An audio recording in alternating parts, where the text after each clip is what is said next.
സ്നേഹത്തിന് പല മുഖങ്ങളുണ്ട്. ആത്മാർത്ഥമായിട്ട് സ്നേഹിക്കുന്ന ഒരു വ്യക്തിയും നമ്മുടെ മുമ്പിൽ അഭിനയിക്കുകയില്ല. മറ്റൊരാൾക്ക് വേണ്ടി നമ്മളെ ഒഴിവാക്കുകയുമില്ല. സമയവും സന്ദർഭവും കണ്ടുപിടിച്ച് തന്നെ അവർ നമ്മൾക്ക് അവരുടെ എല്ലാ കാര്യങ്ങളും അറിയിക്കേണ്ടതായ സമയത്ത് അറിയിക്കുക തന്നെ ചെയ്യും. നമ്മളെ ഒരാൾ ഒഴിവാക്കുന്നുണ്ട് എങ്കിൽ അത് ആത്മാർത്ഥത ഇല്ലാത്ത സ്നേഹം തന്നെയാണെന്ന് നമ്മൾ മനസ്സിലാക്കുക.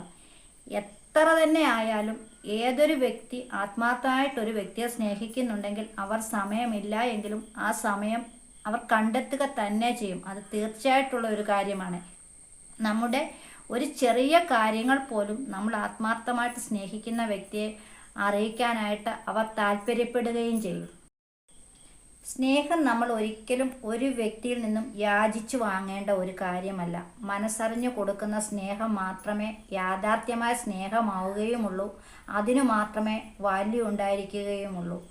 ഒരിക്കലും സ്നേഹിക്കുന്ന ഒരു വ്യക്തിക്ക് വേണ്ടി സമയം മാറ്റിവെക്കുന്നില്ലെങ്കിൽ അത് യാഥാർത്ഥ്യമായ സ്നേഹമല്ല. സ്നേഹിക്കുന്ന വ്യക്തിക്ക് വേണ്ടി സമയവും മാറ്റിവെക്കും. അതൊരു മുഖ്യ ഘടകം തന്നെയാണ്. സമയം എന്ന് പറയുന്നത് സ്നേഹിക്കുന്ന ഒരു വ്യക്തിക്ക് വേണ്ടി മാറ്റിവെക്കുന്നത് മുഖ്യ ഘടകമായ ഒരു വസ്തു തന്നെയാണ്. അത് നമ്മൾ മറക്കാതെ ഇരിക്കുക, എപ്പോഴും ഓർമ്മയിൽ വയ്ക്കുക.